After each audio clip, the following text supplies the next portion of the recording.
Today, we are talking about indigenous North American language families. This is going to be a messy list of language families with brief descriptions of where they are spoken, how many people speak them, and maybe an interesting fact or two about them.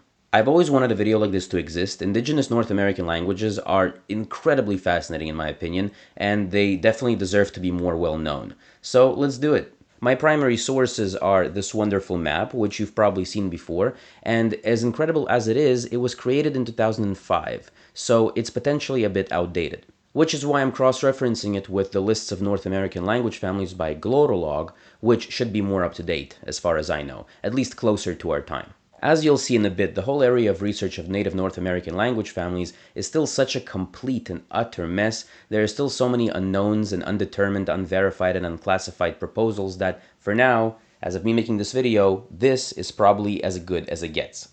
Before we get into it, here are some criteria. When I say North America, I mean the US and Canada. Some of these families overlap a bit into Mexico and even further south, but for this video, I'm sticking with North America, specifically the United States and Canada. No language isolates, there are too many of them, and that's a different video. Although some of the families we'll be talking about are also potential language isolates on their own, depending on how you look at it, but you'll see what I mean in a bit. In order to keep myself sane and as least confused as possible, I have personally categorized all of these families into 4 groups, as you can see by the beautiful color coding job I did right there. I want to make it clear, this is not official in any capacity. It's simply for my own, and hopefully as well as yours, mental convenience. The groups are as follows. The confirmed, with 12 language families. These are language families that are 99% believed to be separate language families, on the same level as Indo-European, Afro-Asiatic, Austronesian, and so on. This group, for the most part, includes by far the biggest, most spoken, and most famous languages of the continent. The second group is Potentially-Penutian, with around 9 language families. These are families that are much smaller, most of them are severely endangered, some of them are extinct, and some of them are thought to be isolates because there isn't enough conclusive research. The one thing that unites them is that they're all hypothetically and controversially grouped into a proposed and unconfirmed macro language family called Penutian, hence the name of the group, Potentially-Penutian.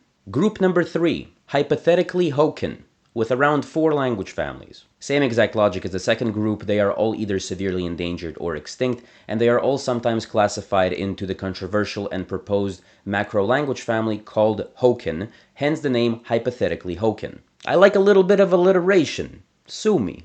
There are like 10 other language families that have historically been hypothetically linked to Hokan, but we're only talking about 4 of them in this video because of the aforementioned criteria. I'll explain a bit more once we get to them. And finally, group number 4. Probably confirmed, but they're all extinct, so I don't know. With 3 language families. These are 3 language families that are officially classified as one of the world's primary language families, so they should belong to the first group. And hey, they might be, but at the same time, they're still somewhat disputed amongst linguists, and again, they're all extinct as native languages. It kind of felt appropriate to group them on their own, so into this category they go.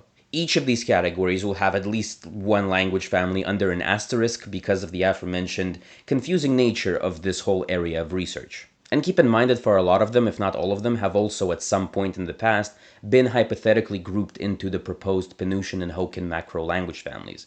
There's a lot of overlap in this whole thing, so just don't worry about it.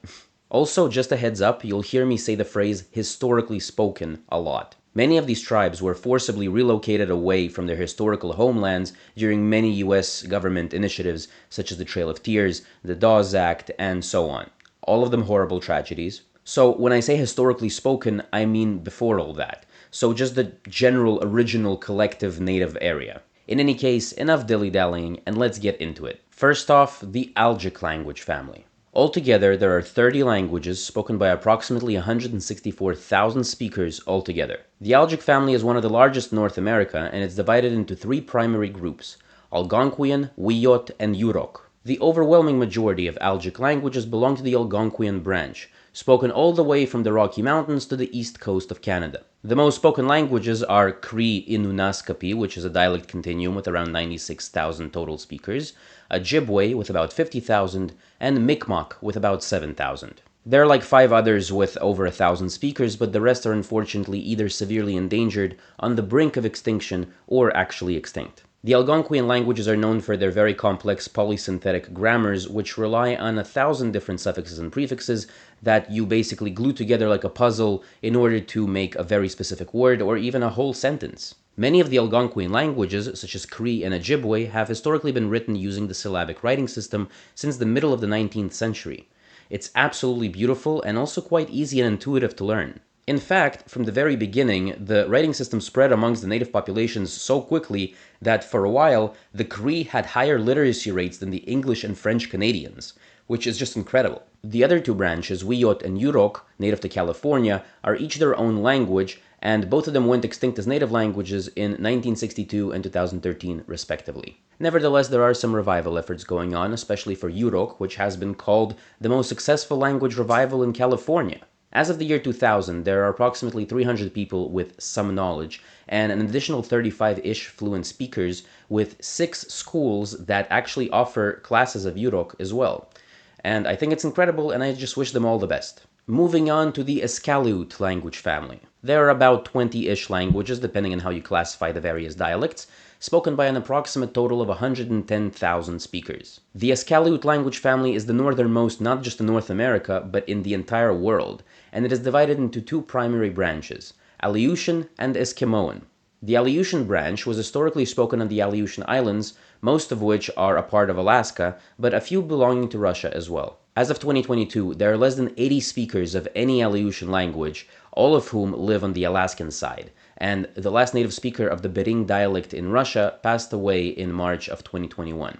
The overwhelming majority of Eskaleut languages belong to the Eskimoan branch, which is further subdivided into 2 sub-branches. Yupik, with the largest language being Central Alaskan Yupik with over 10,000 speakers, and the Inuit branch, spoken by approximately 100,000 people, with the largest languages being Greenlandic in Greenland and Inuktitut in Canada. Greenlandic has about 57,000 speakers, and despite Greenland being officially a part of the Danish realm, it's an autonomous country, and in 2009 they made Greenlandic the sole official language of Greenland, which is just amazing. Inuktitut is spoken in Canada, mostly in Nunavut and the Northwest Territories, and all of its dialects combined has about 40,000 speakers. Inuktitut is also written using the syllabic system, albeit slightly adapted to fit Inuktitut's phonology. The whole language family is known for its ridiculously long words thanks to its incredibly rich polysynthetic morphological system, which lets them chain a million morphemes together, which lets them express an entire English sentence worth of stuff in a single gigantic word. Next up, the Na-Dené language family, more broadly, the Dene-Yeniseian language family. There are about 60 to 70 languages spoken by an approximate total of 205,000 speakers, making it the largest family in terms of speakers in all of North America. The term Dene-Yeniseian refers to the proposed, and mostly favorably viewed by most linguists, language family which includes all the Na-Dené languages and the Yeniseian branch. The sole surviving member of the Yeniseian languages is a language called Ket, spoken by only a few dozen people today, all the way in Siberia. It shows a real genealogical link between Eurasia and North America, and it's an incredibly fascinating topic. I made an entire in-depth, very long video about them, so feel free to check it out after this video. When looking at the Na-Dené languages, they are divided into 2 primary branches. Tlingit, which is a language that is very weird for many reasons and forms a branch of its own, and Athabascan Eyak. Athabascan Eyak is divided into Eyak, which is also a language that forms a branch of its own, and finally, by far the largest in North America, the Athabascan branch.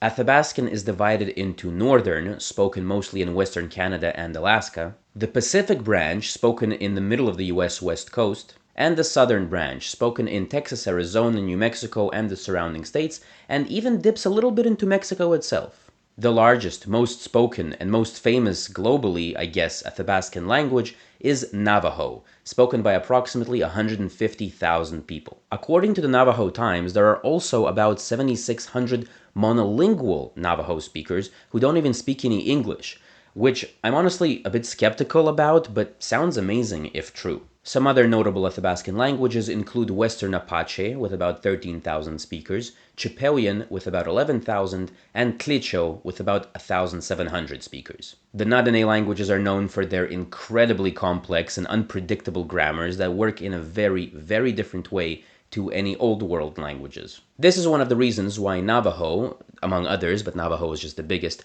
speakers were employed as code talkers during World War II to transmit messages that nobody would ever be able to understand. Next up, the Uto-Aztecan language family. There are about 60 languages spoken by a total of approximately 1.9 million people? But like 85% of that is just dialects of Nahuatl spoken in Mexico, so. There are no Uto-Aztecan languages native to Canada, and in the United States specifically, speakers of Uto-Aztecan languages number at only about 21,000. The Uto-Aztecan language family stretches from Idaho, where the northernmost language may be found, called Shoshone, with about 1,000 speakers, all the way to El Salvador and potentially even Costa Rica a little bit, where the southernmost Uto-Aztecan language may be found, called Pipil, with less than 500 speakers. Some of the most notable Uto-Aztecan languages in the US are O'odham, with about 10,000 speakers, and the Hopi language, with about 6,000 speakers. An honorable mention that I just have to talk about for a second is the Comanche, which unfortunately is on the brink of extinction with less than 9 fluent speakers as of 2022. The Comanche are famous for being some of the first native groups to acquire horses all the way back in the early 1700s, and they have absolutely been owning horseback riding since then. Known to be one of the most unrelenting, powerful, and unyielding Native American groups back in the day, it's even said that Comanche boys would learn to ride horses before they learned how to walk. I don't know why, but I've always been fascinated by the Comanche specifically. They are just so cool. Speaking of horses, moving on to the Siouan language family. There are about 20 languages spoken by an approximate total of 32,000 speakers. The two primary subdivisions are Catawban, also known as Eastern Siouan, which has two languages, Catawba and Wokon, both of which went extinct as native languages. And then there's the Western Siouan branch, which is pretty large geographically, historically spoken all the way from northern Alberta in Canada to eastern Virginia to southern Mississippi and Louisiana. Today, more than half of the historical Siouan languages have gone extinct as a native language, and the language with by far the most speakers is the Sioux language, spoken by approximately 25,000 speakers, in areas around North and South Dakota. It's kind of a dialect continuum, with the main varieties being Lakota, Dakota, and Nakota, as well as Assiniboine and Stony, which are also sometimes called Nakota with an N, but they're all different enough not to be mutually intelligible, and each of them also have a bunch of their own dialects. It's a bit confusing. Lakota and Dakota are definitely closer to each other than the other varieties, and the further away you go, the less mutually intelligible it gets. You may have heard of the famous chiefs Sitting Bull and Crazy Horse, among others, both of whom were Lakota, who absolutely kicked America's ass during the Battle of Little Bighorn in 1876. Another notable Siouan language is Osage, which unfortunately went extinct as a first language in 2005, although there is a revival program going on with a few dozen second language speakers today. The Osage language got a lot of fame recently for being featured in Scorsese's Killers of the Flower Moon, and you can even see DiCaprio and De Niro speak a little bit of Osage in the film, which I thought was really impressive. Osage also technically has a native script, developed in 2006, and I just think it's really cool. Like, just very aesthetically beautiful in my opinion. I really hope it gets used more. Next up, the Muskogean language family. Historically spoken around the southeastern United States, like Alabama, Mississippi, Florida, and so on. But today, a large chunk of speakers being in Oklahoma, primarily because of the Trail of Tears, forced relocations during the first half of the 19th century. There are 8 or 9 languages in total, 3 of which are extinct, making a total approximate of 14,500 speakers. Choctaw, with the most speakers at about 9,000, Muskogee with about 4,500, Coasati, Alabama, Miccosukee with about 300 each, and Chickasaw with about 50. The name of the US state Alabama actually comes from the Alabama tribe, which is an interesting little tidbit if you didn't know. I actually tried learning a little bit of Choctaw a while back, and my goodness was it difficult. I don't remember much of anything at this point, but I really struggled a lot with its complicated, agglutinative grammar, and even then, I didn't do a really good job according to the comments. I do remember the words for 9 and 10 for some reason. Chakali Pokoli. Chakali Pokoli. That's about it. Also, the Choctaw were probably the original code talkers way back in World War I, even before the Navajo, so that's quite a notable fact. Back in the mid-19th century, the US government created a term to refer to the 5 major tribes of the southeastern United States that have largely adopted Anglo-American traditions and attributes. They were known as the 5 civilized tribes. Today, this term is definitely very outdated and is seen by many as derogatory and kind of racist, especially since right after calling them civilized, the US government straight up just forced them off their native land and sent them off to Oklahoma.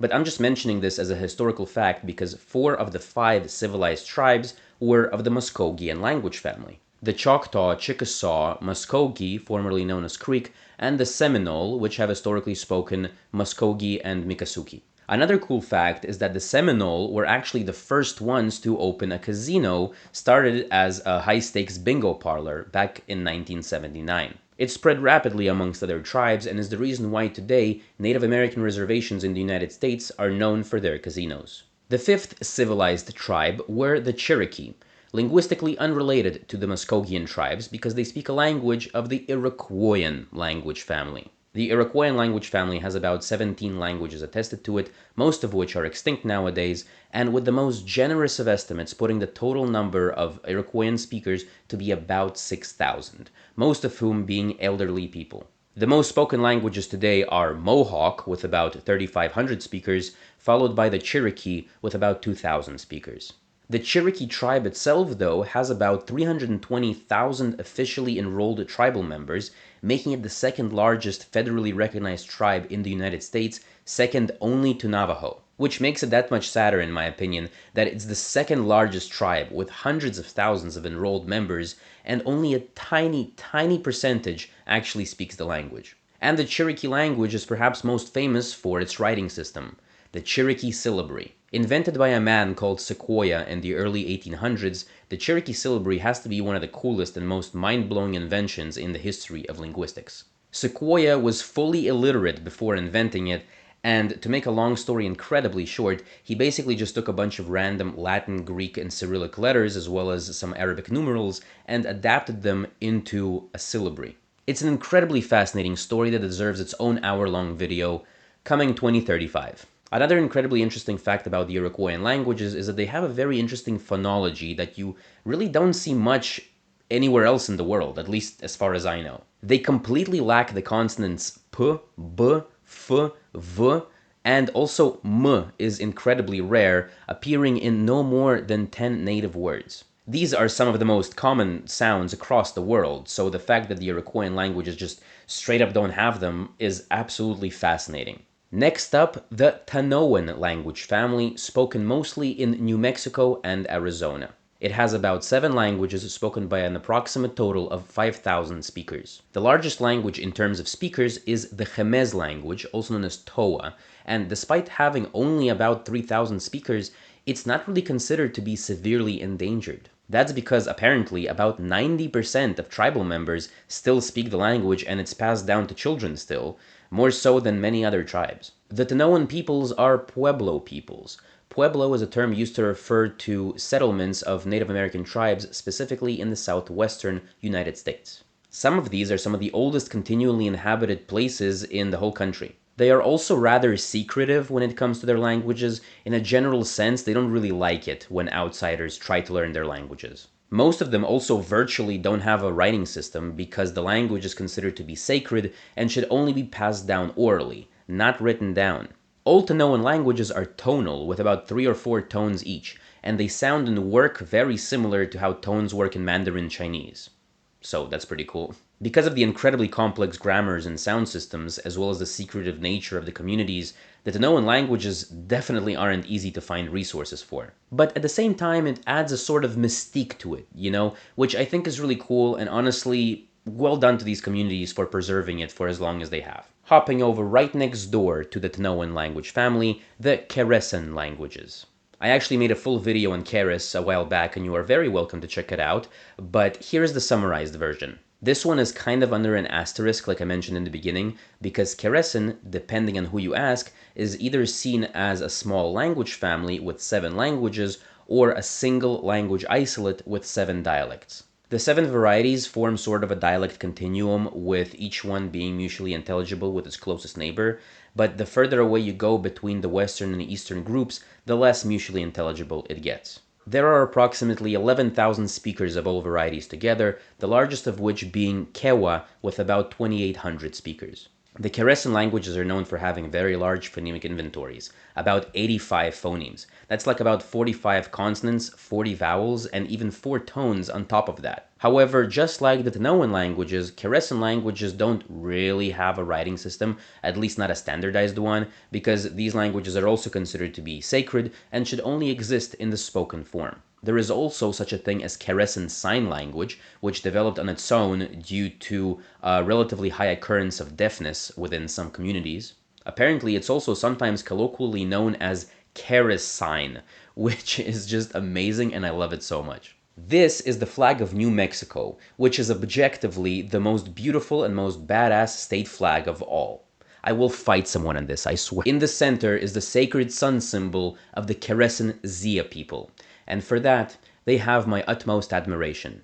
It's just such a great flag. Moving on to what has to be one of my personal favorite language families of all time, the Salishan languages. The Salishan language family was historically spoken in the Pacific Northwest around the general areas of British Columbia in Canada and Washington State in the US. There are around 23 languages spoken natively by an approximate total of barely 1,300 speakers, the vast majority of whom are in their 70s, 80s, 90s, and older. The most spoken languages are Lillooet with about 580 fluent speakers, Halkomelem with about 260 fluent speakers, and Shuswap with about 200 native speakers but an additional over 1,000 semi-speakers. Nevertheless, there are a ton of revitalization efforts happening in these communities. The Lushootseed language, for example, went extinct as a native language in 2008, but as of 2022, there are around 470 second language speakers. But the main reason I find Salishan languages so fascinating is their incredible phonological systems.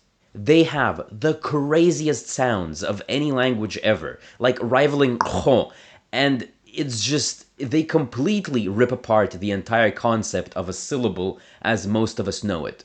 Take the Nuu-Khalk language, for example. This is how you say the sentence, "He had in his possession a bunchberry plant." I am not kidding, this is real, and this is how you pronounce it. That's 13 consonants in a row and not a single vowel. Who needs syllables anyway? How amazing is that? A few other of my favorite examples from Nuu-Khalk include "he arrived," northeast wind, sps, sps, animal fat, sk, sk, cut with scissors, kip, kip, or from Columbia Salish, clothesline, snickelchpausten, snickelchpausten, or Montana Salish, little shiny things sparkling, e-tsikukukuku, e-tsikukukuku. Amazing. It is so freaking cool, I'm gonna explode. I can't believe people actually speak like this. I really wish I spoke this fluently. Can you imagine, instead of trying to invent Esperanto, we just all collectively agreed to make a Salishan language like the official international language of diplomacy? The world would be such a better place. The Salishan languages also have a very complex morphological system with a ton of suffixes and prefixes all working together to create an entire sentence worth of meaning in a single word. Also, there was a Salishan chief who was leader of the Duwamish and Suquamish peoples. His name was Siach, which when anglicized becomes Seattle. So the name of the city of Seattle, Washington actually comes from a Salish-speaking chief. So that's pretty cool. Please, whoever needs to hear this, please, don't let the Salishan languages die out. They are so freaking cool. But for now, moving on to a no less fascinating family of languages, the Wakashan languages. The Wakashan languages are also spoken on the Pacific coast of British Columbia, in Canada, close to Salishan. There are around 7 languages spoken by an approximate, very generous total of about 1,130 people, the vast majority of whom being in their 70s, 80s, and older. The most spoken Wakashan language is the one with the coolest name, the Kwakwala language, with about 450 speakers of the, and this is real, Kwakwakawaku people. I am loving this so much. I just love saying that word. Kwakwakawako. Another notable Wakashan language is the Nucha-Nulth language, also known as Nootka. It's probably the largest Wakashan tribe by population, but the language only has about 250 native speakers with an additional 650 plus learners as of 2021. The Nucha-Nulth, the Kwakwakawako, also the Salishan peoples, and many other indigenous peoples of the Pacific Northwest were some of the first to carve the magnificent and world-famous totem poles. They were created for many reasons, such as commemorating ancestors or notable events, or recounting some kind of legends and cultural beliefs. The Wakashan languages are also super morphologically complex, albeit a bit different than Salishan languages, and they also have a lot of crazy sounds, albeit with a little bit more vowels, at least in comparison to Salishan. And the last, but definitely not least, confirmed language family, the Caddoan language family. The Caddoan language family was historically spoken in clusters in the south of the United States, as well as the Great Plains in the middle, all the way to North Dakota. There are around 5 languages, 2 of which are extinct, and the rest are spoken by a total collective approximate of barely 20 people or so. Kitsai and Wichita are extinct. Arikara and Pawnee, no relation to Parks and Rec, had less than 10 speakers each as of 2007.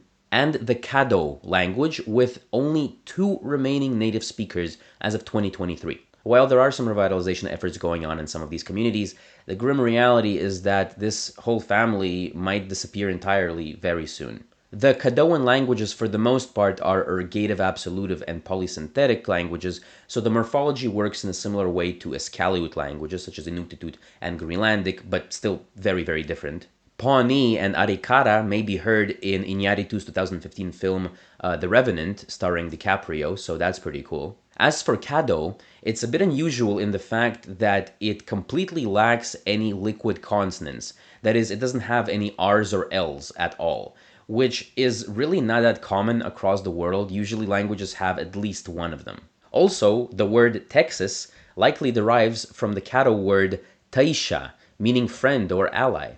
So all you Texans out there have the Caddo language to thank for your state's wonderful name. And that is it for the first group, the confirmed language family group. From here on out, we are entering slightly uncertain territory in the sense that the majority of the following languages are either fully extinct or on the verge of extinction, and there's still a lot of research to be done in this area. Please welcome Group 2, the Potentially-Penutian language families. So again, Penutian is a proposed macro-language family, which, if true, was historically spoken along the west coast of North America, from southern California all the way to the southern Canadian border with Alaska. Penutian is still only a hypothesis. There are linguists who accept it as fact because the grammars and the sound systems do have many similarities, and it's spoken in a more or less continuous geographical area. But there are still just as many, if not more people, who disagree and think that there is a lot of issues with it. I'm not going to go into the reasons of why right now, that's a different video, but in a nutshell, there are some inconsistencies in the shared grammar and the shared vocabulary, basically. This section is going to have a few asterisks, and you'll see why in a bit. Starting us off, please welcome the Tsimshianic language family. Historically spoken around southern Alaska and parts of British Columbia, the Tsimshianic language family consists of about 4 languages, each with their own many dialects. Altogether, according to the most generous of estimates, there are approximately 2,000 total speakers of Tsimshianic languages. One of them, Southern Tsimshian, went extinct in 2013, and the most spoken of the 4 is Gitchan, with about 1,020 speakers as of 2016. Although a report from 2018 lists 523 fluent speakers, 639 semi-speakers, and 344 learners.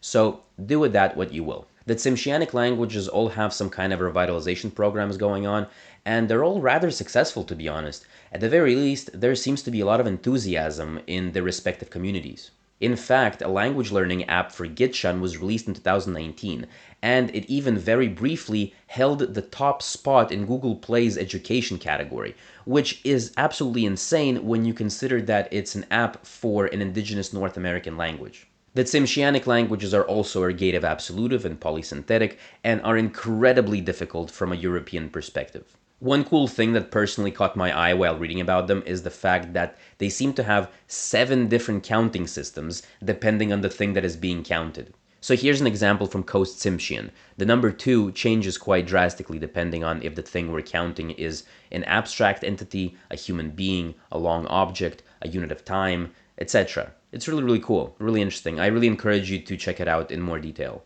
Moving on to the Plateau-Penutian language family. The Plateau-Penutian language family is a bit controversial on its own without the overarching Penutian macro family. The family was historically spoken in the northwestern United States, approximately in the Oregon, Washington, Idaho, and Northern California areas. The Plateau-Penutian language family comprises of 2 extinct languages, Klamath and Molalla, as well as a branch called the Sahaptian languages, which comprises of 2 languages, Sahaptian and Nez Perce. Sahaptian had about 100 speakers in 2007, and Nez Perce only has about 30 to 40 speakers today. Sahaptian and Nez Perce are definitely related to each other, but Molalla and Klamath are still a bit under debate here, so either way, the Nez Perce are one of the most famous tribes from this area, having a very long and extensive history of horseback riding as well as resistance against European colonization. The name Nez Perce means pierced nose in French, and the name was given to them by French fur traders for a tradition where tribal members ceremonially pierce their noses. The Nez Perce call themselves Ni-Mipu, which just means the people. The Nez Perce language, and by extension the other Plateau-Penutian languages, have a very rare morphosyntactic alignment, the tripartite alignment. You might know the term nominative accusative, which is by far the most common way that case systems in languages work across the world. Then there's also ergative absolutive, which we've mentioned in passing here and there. In Europe, only Basque has it, and then there's also Georgian in the Caucasus that also has it as an example. Nez Perce, on the other hand, is tripartite. It's basically a mix of the other 2, sort of, and it's just crazy for me to try and wrap my brain around it. Trying to learn it and get used to it would be mind-boggling, at least in the beginning for sure. If you don't know what I'm talking about, please look it up. It's too complex for me to explain right now. It's also a topic for its own video, but just know that it's really, really, really cool and really, really, really rare. Next up, the Maiduan languages. The Maiduan languages were historically spoken in northeastern California, and the whole family is pretty much on the brink of extinction. The family consists of 4 languages, 3 of which are confirmed extinct as a first language, and the only one that still might have a native speaker or 2 is the Konko language. It was reported to have 3 remaining native speakers left in 2007, one of whom was deaf. So, yeah. But there are still some revitalization efforts going on. A good example for this is the Maidu language, which went extinct as a native language in 2007, but there were 319 self-identified speakers in 2017, and its revitalization efforts seem to have more success than the rest. The Maidu language has a fairly standard phonological system. It has 10 grammatical cases, and a rather complicated morphological system including 17 different suffixes to describe motion and location of objects, which sounds amazing. The Maiduan peoples are known for their beautiful and intricate traditional baskets. Like, they were so good at making these baskets out of combinations of dozens of plants that they were effectively waterproof, first of all, and you needed a magnifying glass to even see the different strands. Baskets are going to be a recurring theme going forward. Just keep that in mind. Moving on to the Wintuan language family. The Wintuan languages were historically spoken in central northern California, and it's also pretty much on the brink of extinction. There are 4 languages with a bunch of dialects each. 2 of the languages are extinct, Wintu and Southern Patwin. Nomlaki had at least 1 partial speaker in 2011, and the Patwin language had 1 last remaining native speaker in 2021, albeit with a revitalization program underway. The Wintuan peoples were also known for their traditional basket weaving techniques, as well as fishing. One of the Wintuan tribal bands is the Winnemem Wintu tribe, which directly translates as middle water people. The oral history talks about how the Wintuan tribes were born from water, are the water, and fight to protect the water. So as you can tell, water is pretty important to Wintuan society. And as far as I'm concerned, the Wintuan peoples are real-life waterbenders. Most Wintuan languages have about 25 to 30 consonants and about 10-ish vowels, and they also have incredibly complex morphologies. With a million different suffixes, they are mostly polysynthetic in nature, but with an interesting twist, in my opinion.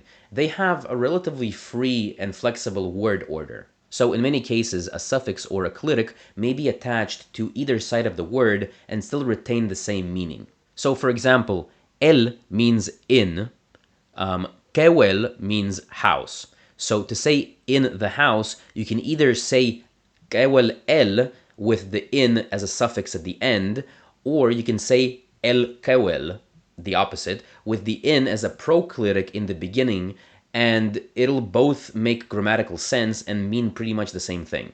So that's pretty cool. Next up, the Chinookan language family. The Chinookan languages were historically spoken along the Columbia River in the US states of Washington and Oregon. There were 3 languages, all with a bunch of dialects, and all of them are unfortunately extinct. The last person to speak a Chinookan language, more specifically the Upper Chinook language, passed away in 2012. It's interesting to note, though, that in a census from 1990, there were 69 speakers of the Wasco-Wishram dialect of Upper Chinook, 7 of whom were allegedly monolingual speakers. It's crazy to me how in a span of like 30 years, a language can go from having native speakers, some of whom didn't even speak any English, to being completely extinct. I personally find it really sad thinking about the experience that these last monolingual speakers went through. I mean, the amount of people that you can communicate with just dwindling down year by year, and there's nothing you can do about it. However, despite the extinction of the languages themselves, Chinook vocabulary still lives on in Chinook jargon. I also made a separate video about this fascinating topic a while back, feel free to check it out after this video, but to make a long story incredibly short, Chinook jargon was a trade language in the late 18th and early 19th centuries. It had very basic grammar, it was very easy to learn, and it was spoken by anywhere between 100,000 and 250,000 people, and it even had native speakers. These are crazy numbers for a native Pidgin Creole. Everyone from English and French settlers to the hundreds of native tribes to the Chinese and Hawaiian laborers, for a few decades, everyone in this area led their lives in Chinook jargon. Much of the vocabulary is based on a bunch of indigenous languages, and there's also a lot of borrowed vocabulary from English and French, but a large part specifically from Chinookan languages. Moving on to the Kalapuyan language family. The Kalapuyan language family was historically spoken in northwestern Oregon, and it consisted of 3 languages, each with a bunch of dialects, and they are all extinct. The 3 languages were Northern Kalapuya, Central Kalapuya, and Yonkala, with the last one of them going extinct being Central Kalapuya in 1954. Today there are approximately 4,000-ish people who claim Kalapuyan heritage, and most of them are enrolled in the federally recognized Confederated Tribes of the Grand Ronde Community of Oregon, and some at the Confederated Tribes of the Siletz Indians. Each of these is a collection of about 27 tribes, all of whom have historical ties to this general region.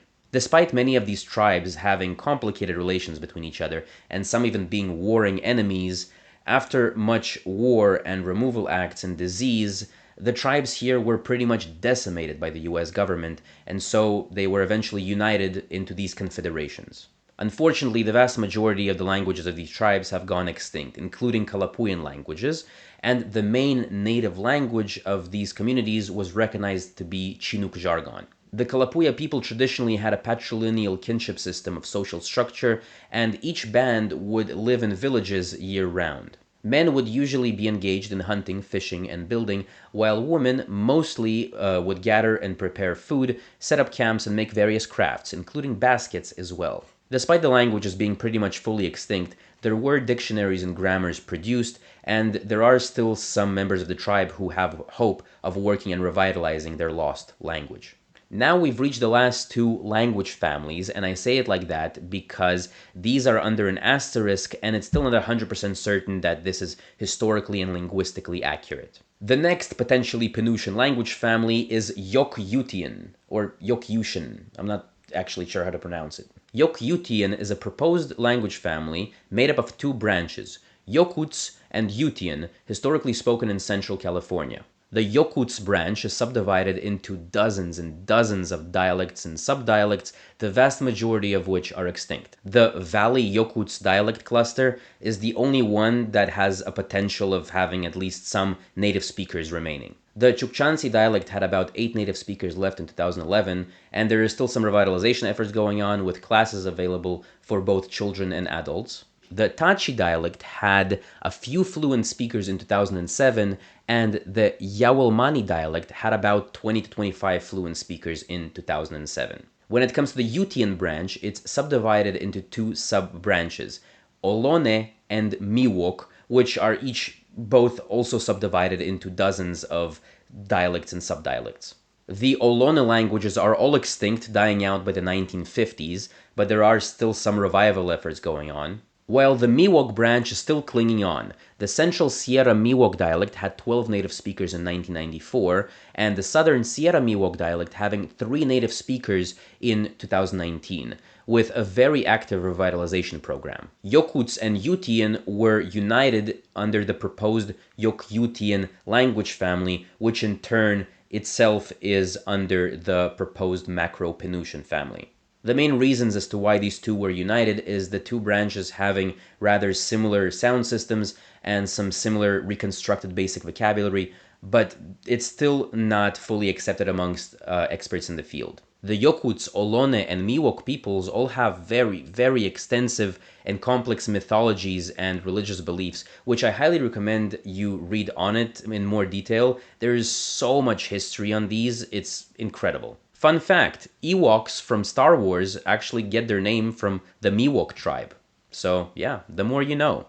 Moving on to the next controversial language family, the Coast Oregon Penutian language family. It was historically spoken on the west coast of Oregon, and unfortunately, it's entirely extinct as native languages. The Coast Oregon Penutian family is a proposed grouping of 2 small language families, Alsean and Coosan, each having 2 separate languages under them, with a bunch of dialects as well, and a language isolate called Siuslaw. The Alsean languages went extinct in 1942, the Coosan languages in 1972, and Siuslaw in 1960. There really isn't much information on these languages, especially the Alsean group, which only had about 7 people claiming Alsean heritage in 2010. There are some small revitalization efforts going on for Coosan and Siuslaw, but nothing for Alsean. Most Coosan and Siuslaw descendants today are enrolled members of the Confederated Tribes of the Coos, Lower Umpqua, and Siuslaw Indians of Oregon. The sound systems of these languages, just like many other native languages in the region,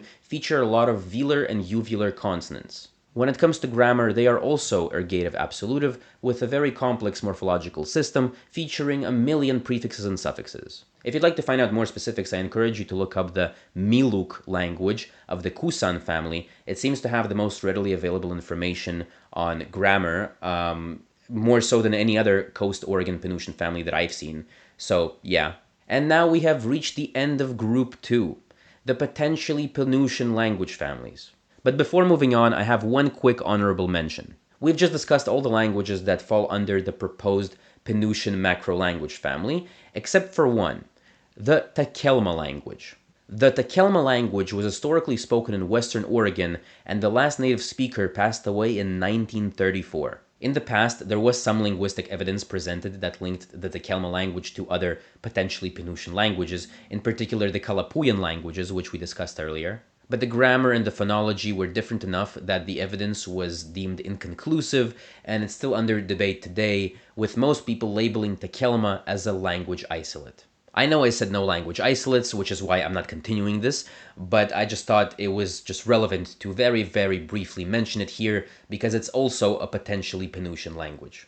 And now we are moving on to Group 3, the Hypothetically-Hokan language families. If true, the Hypothetical-Hokan language family was historically spoken in small pockets in the central and southern regions of the western United States, as well as dipping south into Baja California in Mexico, and even a few small pockets that aren't visible on this map in central Mexico and even southern Texas. When talking about Group 2, the potentially Penutian languages, this is more or less the official list of all of the language families that are a part of it. For the most part, this matched the infamous map of North American language families, with the exception of the Takelma language isolate, which I briefly mentioned at the very end, just to sort of tie up a loose end, so to speak. But I went through all of these. Now, with Group 3, the Hypothetically-Hokan languages, it's a bit different. See, this is what the list of Hypothetical-Hokan languages looks like, and I can tell you right away that today we will only be talking about Shastan, Palaihnihan, Yuman, and Pomoan. The reason for that is that these are probably isolates, and these are fully within Mexico, so outside of our established geographical area. Additionally, these have been extinct for over 100 years pretty much. There's barely any information on them. I don't want to get into them. This video is long enough as it is. The problem is that over the past 100 years or so, there have been numerous analyses and research efforts and classification debates, and at the end of the day, the hypothetical and proposed Hokan language family is just that, hypothetical and proposed. As of today, it is not an indisputable fact. As such, in the interest of sticking to the criteria that I established in the beginning of this video, no language isolates and not outside of the established geographical area south of the US border, in this segment we will only be talking about 3 language families, or technically 4 language families, because Shastan and Palaihnihan are sometimes grouped together, sometimes not. Don't worry about it. In any case, you get it. Let's just get into it. First off, the Yuman language family, also known as Yuman Kochimi. This language family was historically spoken in Southern California and New Mexico in the US, as well as the northern part of Baja California in Mexico. There are about 12 languages with a ton of dialects, spoken by a total of approximately 2,500 speakers. The most spoken language as of 2015 was the Havasupai Hualapai language, with about 1,000 speakers. It's native to Arizona, close to the Grand Canyon. The Yuman languages, contrary to what we've seen with a lot of Native American language families up until this point, are not ergative absolutive, but are in fact nominative accusative, just like most European languages. This doesn't mean that it's going to be any easier to learn these whatsoever. There are still a million complex suffixes and prefixes, and a lot of noun incorporation. The Yuman languages also have a thing called switch reference, which is far too complicated for me to explain briefly right now, but just know that across the world, this really isn't all that common. So this is really cool. The Yuman peoples are known for their very rich and diverse cultures and complex traditions, which include colorful and intricate patterns on their clothing and crafts. There is genuinely an impressive amount of history written about all the Yuman peoples, such as the Kumeyaay, the Mojave, the Cocopa. I highly recommend you check them out more thoroughly. Also, another insane fact that I read about the Havasupai Hualapai language is that according to a New York Times article from 2015, they claim that this language was considered to be the only Native American language in the United States spoken by 100% of its tribal members. Which is absolutely insane to me. I have never heard of anything like this. I don't know how true this is, but I'd love to one day investigate this claim further. In any case, moving on to the Pomoan language family. The Pomoan languages were historically spoken in what is today northwestern California. There are around 7 languages, each with a bunch of dialects, and unfortunately they are all extinct, except for 2 remaining languages. Southeastern Pomo had 7 speakers in 2013, and Kashaya had 12 speakers in 2021, and each of them have their own language revitalization programs going on as well. These guys also have switch reference in their languages, which is really cool, but what scares me the most is their ridiculous amount of suffixes and prefixes, like even more so than other languages that I've seen so far. Like, they take polysynthetic to a whole new level. It's just ridiculous. I don't know how difficult it would be for Europeans to learn this compared to other Native American languages, but still. How stuff like this develops naturally is still, I get my mind blown over and over again from the beginning every time I see something like this. It's amazing. The Pomo people are also known for their beautiful and intricate baskets. Actually, they might be the #1 experts in basket weaving. One reason I say this is because there is extensive information on Pomoan baskets specifically, and they are still very prized to this day. Some new ones were sold for up to $1,000, and some older, more historical ones have gone up for $10,000 and more. Insane. Not only that, but under the list of most notable Pomo people, like 8 of the 10 are known for being expert basket weavers. So, some Pomo words have entered the vocabulary of the Buntling jargon, which is incredible. If you haven't heard, Buntling is a jargon spoken in the small town of Boonville, California, where due to their isolation over many, many years, the local residents have invented a fake language with hundreds and hundreds of words. One theory of origin is that back in the 1890s, a few kids created this fake language as a language game to speak in secret amongst adults so that they wouldn't understand them. It just kept going and kept getting passed down to future generations, resulting in a rich and very long-standing jargon unique to this small town. Most of the vocabulary is based on English, but there's also some loan words from Spanish, Irish, and Scottish Gaelic, and also a lot of vocabulary from Pomoan. So that's pretty neat. Next up, the Palaihnihan language family. Palaihnihan, I hope I'm pronouncing that correctly, was historically spoken in northeastern California, and the entire family is extinct. There were 2 languages, each with a bunch of dialects, the first one being Atsugewi, the last speaker of which passed away in 1988, and Achumawi, the last speaker of which passed away in 2013. The Achumawi is a much larger tribe than Atsugewi, and nowadays, sometimes they're just counted together. One statistic mentions there were 1,350 people of Palaihnihan heritage in the year 2000. As we've already discussed countless times in this video, like most other native Californian peoples, the Palaihnihan peoples were experts in basket weaving. Fun fact, there was a United States Navy tugboat called the USS Achomawi, named after the tribe, but it was transferred to Taiwan in 1991 and was promptly renamed. So, when it comes to language, the Palaihnihan languages have about 30 consonants each, many of them glottalized though, which kind of stood out to me. Interestingly enough, the Achumawi language has 2 distinct tones, while Atsugewi doesn't have any tones. The grammars are again very complex, but one thing that caught my eye is the fact that while Palaihnihan languages don't have any grammatical gender, they have 2 separate words for to be, depending on whether it's animate or inanimate entities. It would kind of be like how in Spanish there's ser and estar, both of them meaning to be, but they're used like one is for more permanent things and one is more for like temporary things, sort of. So in Palaihnihan it would be that, but one to be for animate things like a person or an animal, and one for inanimate, so like a machine or like a table doing something. Despite the languages being effectively extinct as a native language, a mobile app was launched for Achumawi in 2013, and it definitely garnered some attention. One woman described using it to learn the language with her children, who she hopes one day will be able to reclaim their lost language. Moving on, right next door, the Shastan language family. The Shastan languages were historically spoken in Northern California, overlapping a bit into Oregon.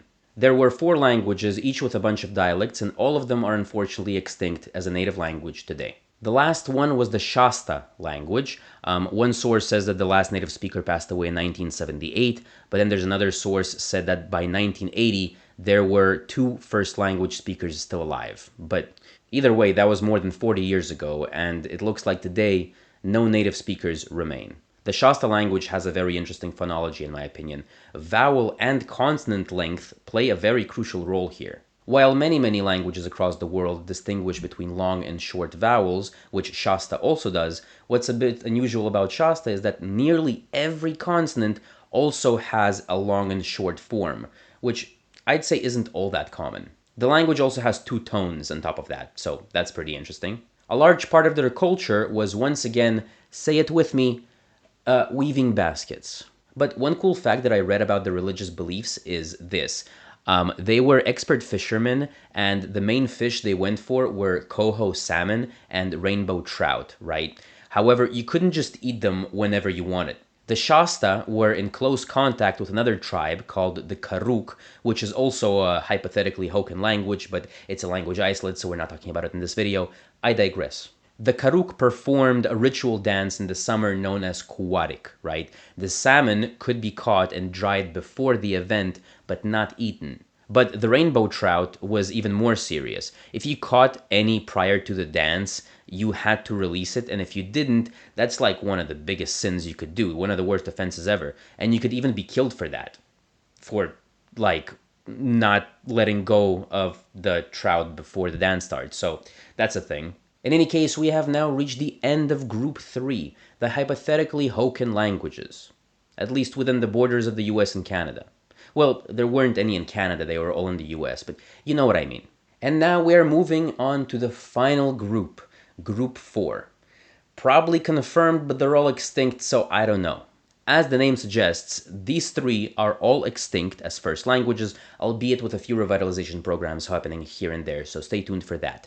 But while there is a lot of research on this, at least relatively to other North American language families, there are still various uncertainties with classification and determining whether they belong to other language families in the area.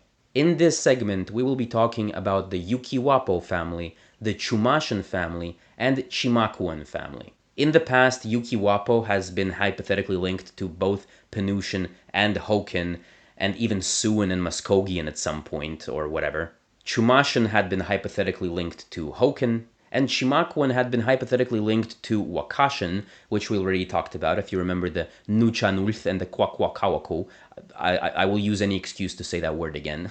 Additionally, there are some theories that Yuki-Wappo and Chumashan are some of the oldest language families in all of North America, potentially predating the arrival of Penutian, Hokan, and Uto-Aztecan speakers. None of these have been 100% categorically confirmed, and still, officially, at least as of me making this video, Yuki-Wappo, Chumashan, and Chimakuan are classified as one of the world's primary language families. This is not to say that the other language families we've talked about today hadn't been also linked in the past to other language families. Uto-Aztecan was hypothetically linked to Tanoan, the Aztec Tanoan language family, and the hypothetical Hokan as well. Siouan was once linked to Caddoan and Iroquoian, called Macro-Siouan.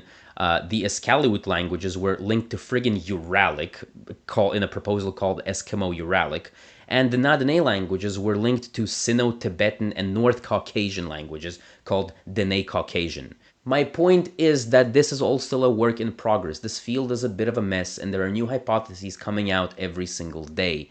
And this honestly is what makes linguistics such a dynamic and fluent science, in my opinion. It's pretty awesome. The video went a bit off the rails here, but the bottom line is that I had a bit of a funky vibe about these three, and I don't have enough in-depth and thorough knowledge on the matter to justify a concrete and objective opinion, so I decided to just give them their own category for now, because for some reason my brain decided that this way it'll be easier for myself to compartmentalize this entire situation.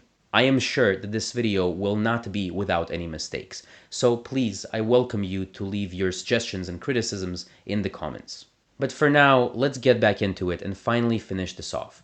Please welcome Group 4, starting with the Yuki-Wappo language family. The Yuki-Wappo family was historically spoken in Northern California, and it had two branches, each with a bunch of dialects. Yuki, that went extinct in 1983, and Wappo, extinct since 1980.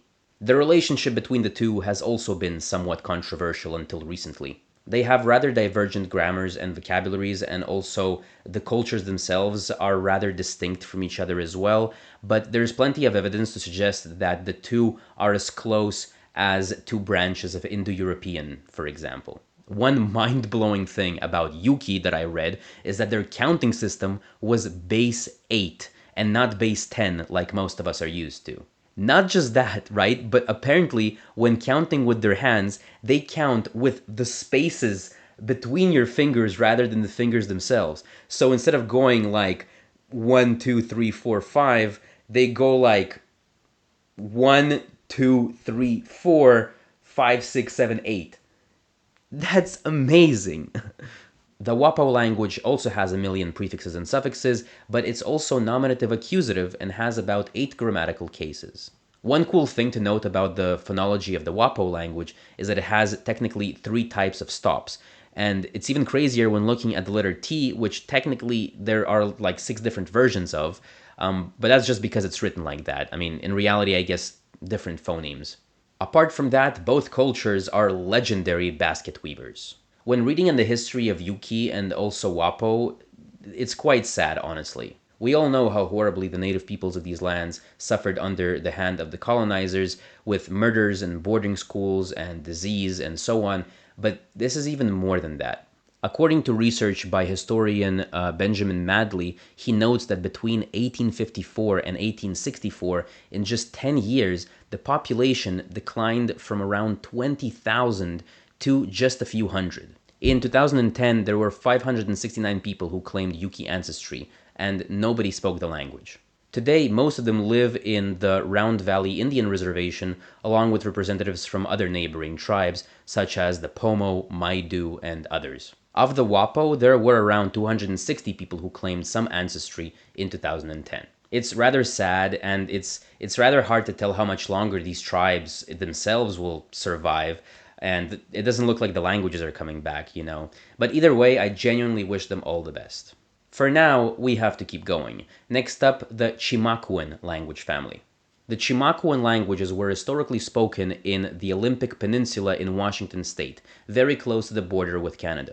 There were two branches, Chimakum, which went effectively extinct by the late 19th century with only a few semi-speakers remaining by the 1920s, and Quileute, which went extinct in 1999. Quileute has a very interesting feature for which it is notorious. It doesn't have any nasal consonants. It means it doesn't have any N's and M's at all. This is exceptionally rare amongst the world's languages and has only been found a few times in the history of the world. So this is really, really cool in my opinion. Apart from that, both of these languages are polysynthetic with a million prefixes and suffixes and very, very long words. When it comes to people, the Chimakum tribe effectively doesn't really exist anymore. There are some who still claim ancestry and are enrolled in a few federally recognized tribes and confederations in the area, but from what I've read online, the lineage is no longer traceable. That is because in 1847, the Chimakum tribe entered into a war with the Suquamish tribe, the leader of which was Chief Seattle, if you remember mentioning him in the Salishan languages part. Chief Seattle and his people massacred the Chimakum, pretty much wiping out the entire tribe, leaving only a few survivors. It's often overlooked that while, of course, European settlers wreaked absolute hell upon the native populations, but these tribes also had a lot of inner conflicts between each other that devastated their own communities way before the Europeans arrived, and yeah, it's the reality. The Quileute tribe is a bit luckier in the sense that it is itself a federally recognized tribe with about 800 enrolled tribal members today. The Quileute tribe also had a massive impact on pop culture today, and I don't think 99% of people even realize it. First of all, Jacob the werewolf from Twilight and his entire family are meant to be from the Quileute tribe. He's like one of the main characters. Sadly, Twilight was less than accurate, the depiction was heavily criticized, and the actual Quileute tribe received no compensation from the success of the books and the movies. Additionally, the Quileute tribe inspired the Fremen from Dune that everyone seems to be absolutely obsessed with nowadays. Frank Herbert, the author, apparently had some interactions with the Quileute tribe and took inspiration for them for the Fremen. And there are a few other novels here and there that mention the Quileute tribe or that took inspiration from the Quileute tribe. So it's quite fascinating to me that this random tribe that I bet most people have never heard of had such a profound influence on the whole world, really. And now, moving on to our final language family of Group 4, and of the entire video really, please welcome the Chumashan language family.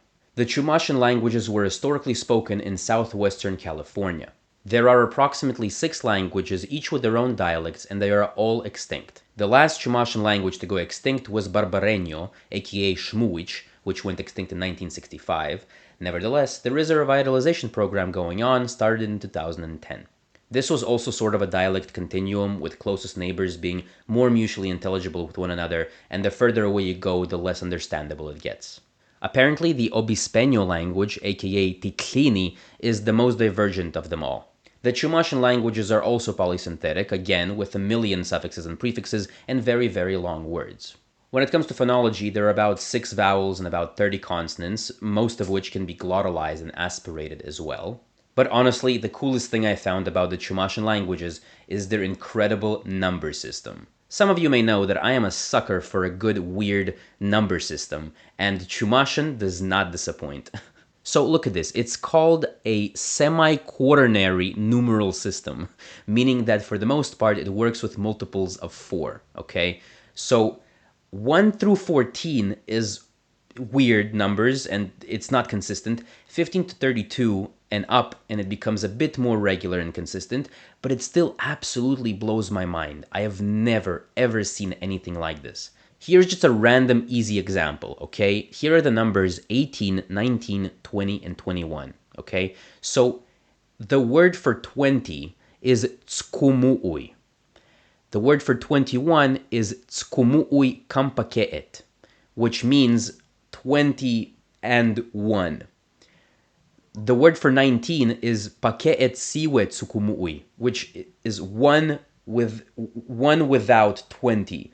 And 18 is ishkom siwe tsukumu'ui, which is 2 without 20. So, and then it just keeps going in these multiples of 4. So the next one being 24, 24 is the next multiple of 4 after 20, which will have its own word. And then 25 will be 24 plus 1, 23 will be 24 minus 1, and 22 will be 24 minus 2. So from 18 to 25, we go literally 20 minus 2, 20 minus 1, 20, 20 plus 1, 24 minus 2, 24 minus 1, 24, 24 plus 1. It's amazing. It's amazing. But it's so much more complex than that. I want to do a slightly deeper dive on this and make a short video on the Chumashan number system. Coming soon, and for real coming soon actually. I really want to do this. Other than that, the Chumash people have a very rich history and a very rich and ancient culture that goes back for millennia. They are famous for their ancient cave paintings with their beautiful and intricate design. One notable place you can go and see these cave paintings is in the Painted Cave in Santa Barbara. I would love to go there one day. Many modern place names in California are actually of Chumash origin as well that you might have not known. For example, Malibu, Lompoc, the Simi Valley, and so on. Despite there being around 6 or 7 tribes of the Chumash peoples, there is only one federally recognized tribe, and that is the Santa Ynez Band of Chumash Mission Indians in Santa Barbara. They have a very interesting flag. I really like the colors. I encourage you to read on a bit on the history of the Chumash people. It's extensive and incredibly fascinating. And that is it for the final group. Group 4 of the indigenous languages of North America. I cannot believe it, but it looks like we have entered the end game, and there are still a few thoughts that I would love to share with you. As most people probably know at this point, I am absolutely obsessed with lesser-known, obscure, and endangered languages which have crazy grammatical and phonological features. North America is an absolute treasure trove of exactly those languages, and I just cannot look away. Native Americans and First Nations peoples, or the indigenous peoples of North America in a more general sense, were what began my lifelong fascination with linguistics.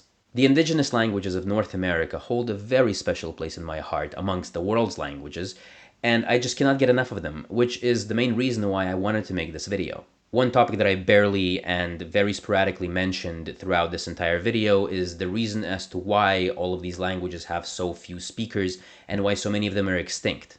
What happened? The indigenous peoples of North America have suffered a great deal ever since the Europeans arrived, who on many occasions attempted to completely eradicate the native peoples of the land, their languages, and their cultures. This isn't what this video is about, but I think it's very, very important to emphasize this and acknowledge this fact and keep repeating it.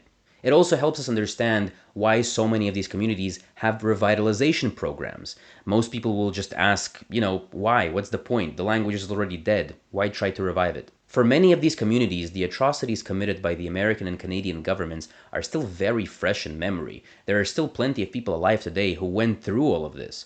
The last boarding school was closed in friggin' 1996. It's insane. And so the purpose of these revitalization programs a lot of the time is reclamation.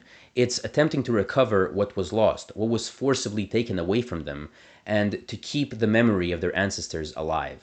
Now, before we finish up this video, I want to emphasize one final time, and I'm sorry that I keep repeating this over and over again, but a lot of this is still under review. There's still research going on. So I apologize if any of the information that I presented isn't fully accurate, or it isn't accurate anymore as of you watching this video in the future, and I'm sure there will be plenty of new developments coming out in the years to come. There are an additional few dozen language isolates out there that we didn't talk about in this video because they didn't really relate to any of the aforementioned language families that we talked about. But I might make a follow-up video about them in the future just to kind of finish off the saga, so to speak. I hope you enjoyed this video and learned something new, and my hope is that this video will be used as a sort of reference list for anyone doing further research on any of these languages in the future, or for anyone looking to learn any of these languages as well. If you are a part of a community that speaks an endangered language, please keep speaking it, keep living it, and pass it on to the next generations. Because in the vast majority of cases, once it's gone forever. Remember, there is no such thing as a useless language, and anyone who tries to tell you otherwise is wrong, and you shouldn't listen to them. That's about it. Thank you so much for watching. I have been sitting here for about 7.5 hours straight. I need to take a shower. I hope you have a great day and a wonderful night. Peace out.